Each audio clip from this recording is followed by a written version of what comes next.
جو چھوٹی موٹی بدعات ہیں نا، ان میں اصل اختلاف ہمارا نوحے کے اوپر نہیں ہے، اصل اختلاف ہے ماتم، چھریاں مارنے، زنجیریں مارنے کے اوپر ہے.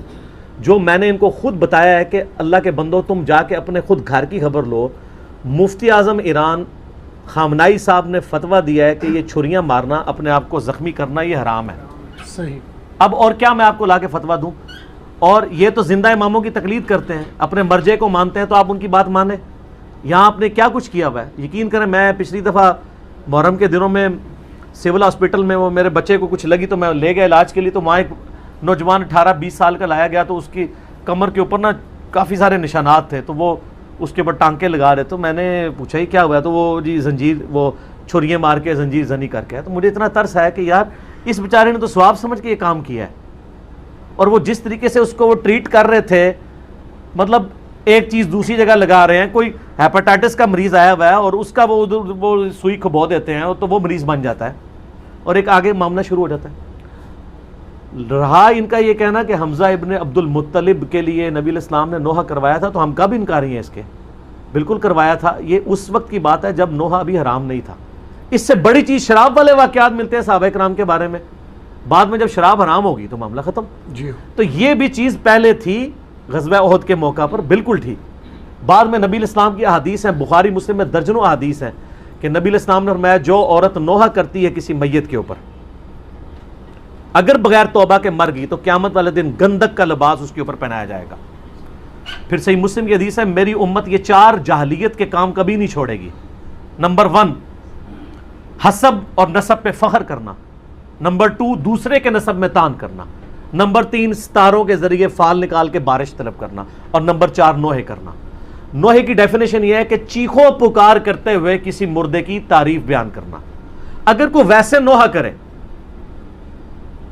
اور چیخو پکار نہ کرے اور ایون نوحے میں رو بھی پڑے، ہم اسے غلط نہیں سمجھتے.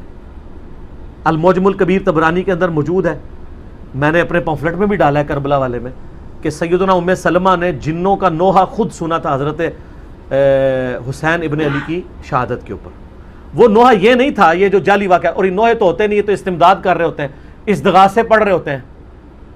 اور انہوں نے حضرت حسین کو ایک مظلوم شخصیت کے طور پہ پریزنٹ کیا.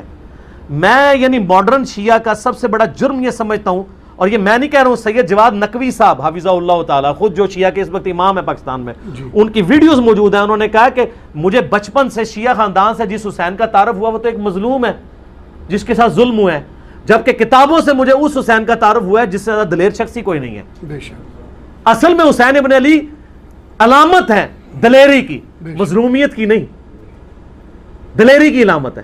ان لوگوں نے پکڑ کے یہ کیا سے کیا بنا دیا ہے. اور یہ تو نوحہ اگر کوئی تعریفی جملے کے رو بھی لے ہمیں کوئی حرج نہیں. میرا تو یوٹیوب پہ کلپ لاکھوں لوگوں نے دیکھا ہے، سوگے حسین اور غم حسین میں فرق. ہم کہتے ہیں سوگے حسین نہیں ہے، غم حسین قیامت تک رہے گا. میں نے احادیث سے پیش کی ہیں چیزیں، میں آج اس ٹاپک کی طرف نہیں جاتا. اصل میں ہمیں اختلاف ہے اس ماتم کے ساتھ، اور یہ جو دلائل پکڑ رہے ہیں اس میں کوئی ماتم نہیں عورتوں نے کیا تھا. اور یہ مجھے پتہ ہے ایک شیعہ عالم ہے، میں ذاتی طور پر ان کی بہت قدر کرتا ہوں، شہنشاہ نقوی صاحب حافظہ اللہ تعالیٰ. ٹھیک ہے، یہ حافظہ اللہ آپ کسی کو بھی دعا دے سکتے ہیں. تو انہوں نے یہ بات کی ہے، اور انہوں نے یعنی مجھے بڑا افسوس ہوا قرآن سے آیات پڑھ کے نا، سورہ یوسف سے، حضرت یعقوب علیہ السلام جو افسوس کرتے تھے یوسف علیہ السلام کے لیے، وہ تو اس میں الفاظ ہیں، وہ ہائے یوسف کہتے تھے، اور یوسف افسوس یوسف کے اوپر، اور یوسف کو یاد کر کے روتے تھے حتیٰ کہ ان کی بینائی چلی گئی. اس کے ساتھ انہوں نے ساتھ خود کہانی جوڑ لی کہ ایک ہاتھ یہاں مارتے تھے ایک یہاں مارتے تھے، تو ہم یہاں مار لیں تو کیا ہے. یہ قرآن کی کس آیت میں لکھا ہوا ہے؟ جی. یعنی یہ آپ کہانی بند کریں، سورہ یوسف کھول کے خود 80 نمبر آیت سے آن ورڈ پڑھ لیں، پارہ نمبر 12 کے اندر، اور مجھے بتائیں کہ کہاں لکھا ہے کہ وہ ماتم کرتے تھے. ہوتا یہی ہے کہ آدھا سچ بڑا خطرناک ہوتا ہے، آدھا تو سچ ہے. سر ہم بھی غم کر رہے ہیں، اور میں تو بہت بڑی بات کرتا ہوں، دنیا کا بڑے سے بڑا شیعہ آ کے مجھ سے اگر محبت اہل بیت ایکسچینج کرنا چاہے نا، تو میں جو اہل بیت کے لیے محبت رکھتا ہوں نا، میں کبھی بھی اس کے ساتھ ایکسچینج نہ کروں. میرے پاس اس سے بڑھ کے ہے، مجھے کسی سے سرٹیفکیٹ لینے کی ضرورت نہیں. لیکن قرآن و سنت میں تو آپ تعریف نہ کریں، توحید کا جنازہ تو نہ نکالیں، اپنی طرف سے تو چیزیں بیان نہ کریں، نوح میں استغاثے تو نہ کریں، امداد تو نہ مانگیں. اور وہ اس واقعے سے جو سہارا لیتے ہیں قرآن کھول کے خود پڑھ لیں، کوئی ماتم نہیں اس کے اندر لکھا ہوا، خام خواہ نکالتے ہیں۔ نوحے میں بھی ہمیں صرف اس نوحے سے اختلاف ہے جس میں چیخو پکار کی جائے، آوازیں بلند کی جائے۔ اگر تعریفی کلمات کوئی کہتا ہے حضرت حسین ابن علی پہ مرثیہ پڑھے، نوحہ پڑھے، ہمیں کوئی اعتراض نہیں ہے۔ ہم نے خود اپنے شعیب بھائی سے یہاں پڑھوایا تھا، سید نے کربلا میں وعدے نبھا دیے ہیں، تو یہ تو اہل سنت کے ہاں بھی چل رہا ہوتا ہے، ہمیں تو کوئی اعتراض نہیں ہے اس کے اوپر۔ لیکن واہ ویلا نہ کریں، چیخو پکار نہ کریں، اور اس میں جھوٹی تعریف نہ کریں، سچی تعریف کریں جی، اور ان سے مدد نہ مانگیں، بلکہ ان کے لیے اللہ کے حضور دعائے رحمت کریں اور صلوات بر محمد وآل محمد، اللہم صلی علی محمد وعلی آل محمد۔ اور ہو سکتا ہے کسی سنی کے پیٹ میں درد ہو اور وہ کہے جی یہ آپ کیوں کہہ رہے ہیں میت کے اوپر جو ہے وہ تعریفی کلمات کہے جا سکتے ہیں، تو سر صحیح بخاری اور مسلم دونوں میں موجود ہے۔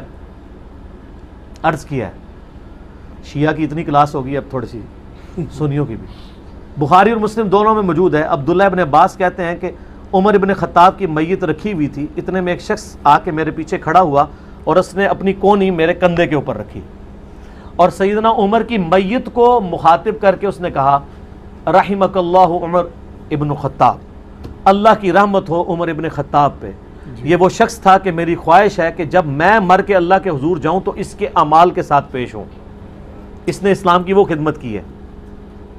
اور میں نے بارہا رسول اللہ سے سنا تھا صلی اللہ علیہ وآلہ وسلم، میں ابو بکر اور عمر داخل ہوئے، میں ابو بکر اور عمر نکلے، میں ابو بکر اور عمر نے یہ کیا، مجھے امید تھی کہ اے عمر تم اپنے ان دو ساتھیوں کے ساتھ جا کے ملو گے۔ کون دو ساتھی؟ رسول اللہ صلی اللہ علیہ وآلہ وسلم اور سیدنا ابو بکر رضی اللہ تعالیٰ عنہ وعلیہ السلام۔ تو مجھے امید تھی، یہ تعریفی جملے بولے جا رہے ہیں کہ میں تمہارے مال کے ساتھ اللہ کے حضور آنا چاہتا ہوں، اللہ تم پر رحم کرے، تمہارے بارے میں حضور کہا کرتے تھے، یہ سارے تعریفی کلمات ہیں نا، اور میت پہ ہے نا۔ جی، تو عبداللہ ابن عباس کہتے ہیں میں نے یوں مڑ کے دیکھا تو وہ علی ابن ابی طالب تھے جو نوحہ پڑھ رہے تھے۔ یہ نوحہ کا لفظ میں نے استعمال کیا، تعریفی کلمات میت کے اوپر۔ ہاں ایگزیجریشن نہ ہو، وہ تو بخاری مسلم میں حدیث ہے کہ لوگ جو ہیں میت پہ نوحے پڑھ رہے ہوتے ہیں اور اس میت کو عذاب ہو رہا ہوتا ہے، کیوں؟ وہ میت اس قابل ہی نہیں ہوتی کہ اس کی وہ تعریف بیان کی جائے، ٹھیک ہے۔ نبی علیہ السلام کی میت پہ بھی صحیح بخاری میں آتا ہے، حضرت ابوبکر جب حجرہ عائشہ میں داخل ہوئے تو یہاں پہ بوسہ دیا ماتھے پہ اور کہا یا رسول اللہ آپ پہ اللہ دو موتیں جمع نہیں کرے گا، ایک موت آپ کا مقدر تھی وہ آ چکی، اب آپ ہمیشہ کی زندگی میں، آخرت کی زندگی میں روئے۔